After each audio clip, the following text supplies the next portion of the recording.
ആളുകളോടുള്ള അതിക്രമം പ്രിയ സഹോദരങ്ങളെ അത് വലിയ അപകടമാണ്. അത് പരലോകത്തെ ഇരുട്ടാണ്.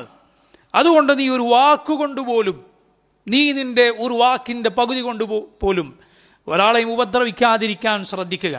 അതല്ല എങ്കിൽ അത് വലിയ അപകടം ചെയ്യും. അത് നിന്നെ ഈ ലോകത്തും പരലോകത്തും വലിയ കുഴപ്പങ്ങളിൽ അകപ്പെടുത്തി കളയും. അതുകൊണ്ട് അക്രമം വളരെ സൂക്ഷിക്കുക.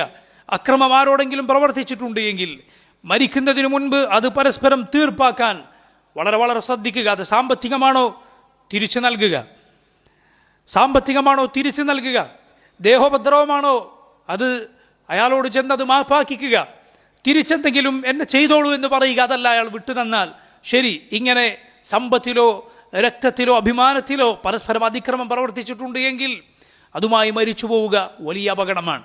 അള്ളാഹു അത് വിലക്കിയിരിക്കുന്നു. ഫലാ തദാലമു, നിങ്ങൾ പരസ്പരം അതിക്രമം പ്രവർത്തിക്കരുത് എന്ന് റബ്ബ് പറഞ്ഞിരിക്കുന്നു. അതുകൊണ്ട് എല്ലാവിധ അതിക്രമങ്ങളെയും സൂക്ഷിക്കുക. അള്ളാഹു അത് ഹറാമാക്കിയിരിക്കും. ഒരാളോടും നമുക്കത് ചെയ്യാൻ അനുവാദമില്ല. ഫലാ തദാലമു എന്നാണ് അള്ളാഹു പറഞ്ഞത്, ഫലാ തദ്ലിമു എന്നല്ല. തദാലമു എന്ന് പറഞ്ഞാൽ എന്താണ്? പണ്ഡിതന്മാർ പറഞ്ഞത് കാണാം, നിന്നോട് അതിക്രമം പ്രവർത്തിച്ചവനോട് നീ അതിക്രമം പ്രവർത്തിക്കരുത്. നിന്നോടൊരുവൻ ചെയ്തത് ദുൽമാണ്, നീ അക്രമം അവനോട് തിരിച്ചു ചെയ്യാൻ നിനക്ക് അനുവാദമില്ല. നീ നീതിപൂർവ്വം വർത്തിക്കാൻ മാത്രമേ അനുവാദമുള്ളൂ. ഒരു മുസ്ലിമിനോടോ ഒരു കാഫിറിനോടോ ഒരു കുട്ടിയോടോ ഒരാളോടും നിനക്ക് അതിക്രമം ചെയ്യാൻ അനുവാദമില്ല.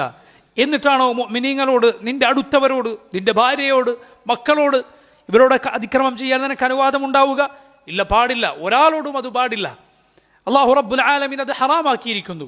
അല്ലാഹു ഇഅ്ദിലു, നീതി പാലിക്കുക എന്ന് മുഅ്മിനീങ്ങളോട് കൽപ്പിച്ചിരിക്കുന്നു. നീതിയുടെ കാവലാളുകളായി അല്ലാഹുവിനു വേണ്ടി, നീതിക്ക് വേണ്ടി നിലകൊള്ളുന്നവരാകാനാണ് അല്ലാഹു മുഅ്മിനീങ്ങളോട് കൽപ്പിച്ചത്.